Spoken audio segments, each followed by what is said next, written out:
चितळे बाकरवडी आणा आणि खा।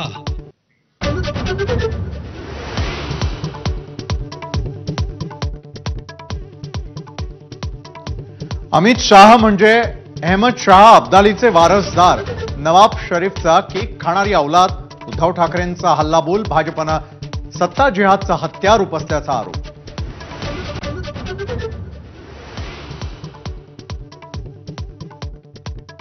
कोणत्याही ढेकणाला आव्हान देत नाहीत, ती अंगठ्यानं चिरडायची, ठाकरेंचा घणाघात। तर उद्धव ठाकरे हताश, निराश, औरंगजेब फॅन क्लबचे असल्याचं दाखवलं, फडणवीसांची टीका।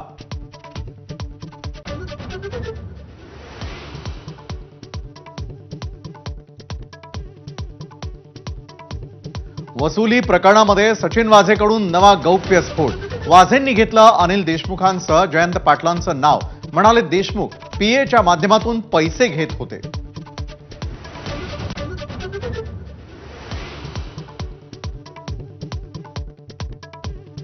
सचिन वाझेला कधीच भेटलो नाही, मात्र फडणवीसांचा गुन्हेगारांशी पत्रव्यवहार सुरू आहे, काही गंभीर असल्यास मला कळवतील। सचिन वाझेच्या गौप्यस्फोटावर जयंत पाटलांची प्रतिक्रिया।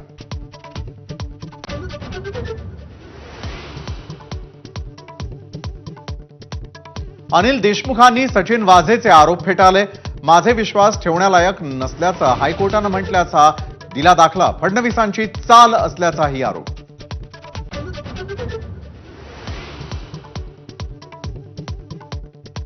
निवडणुका आल्यावर काही जण मला जाणीवपूर्वक टार्गेट करतात, राजकारणाच्या क्षितिजावर मी नको, अशी काहींची भूमिका भाजप नेते हर्षवर्धन पाटलांनी व्यक्त केली खंत।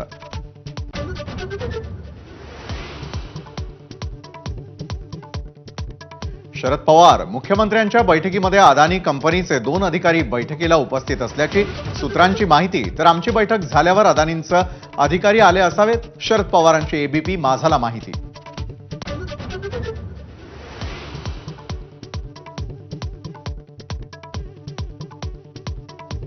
राज ठाकरे आणि मुख्यमंत्र्यांच्या बैठकीमध्ये बीडीडी एसआरए संदर्भात चर्चा, पुण्यामधल्या पूरग्रस्तांना तातडीनं मदत देण्याची राज ठाकरेंची मागणी।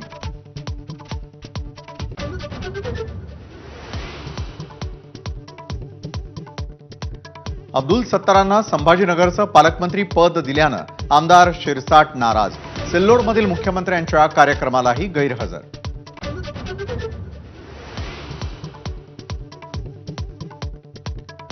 छत्रपती संभाजीनगरमध्ये अब्दुल सत्तारांना काळे झेंडे दाखवले, शिरसाट थेटच बोलले, तर शिरसाटांच्या विधानावरती सत्तारांनी बोलणं टाळलं।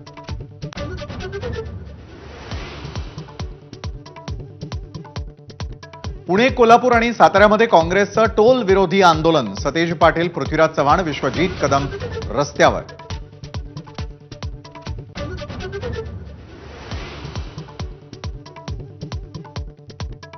कुख्यात गँगस्टर अबू सालेमची नाशिक कारागृहामध्ये रवानगी, नाशिकमध्ये दाखल होताच अबू सालेमसाठी मनमाड रेल्वे स्टेशन परिसर केला रिकामा।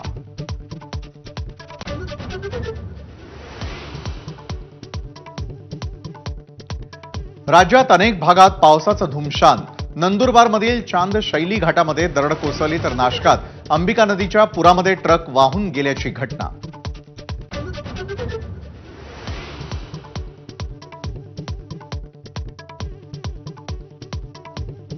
मनु भाकरचं ऑलिम्पिक पदकाच्या हॅट्रिकचं स्वप्न भंगलं, 25 मीटर पिस्तूल प्रकारामध्ये मनु 4थ्या स्थानावर।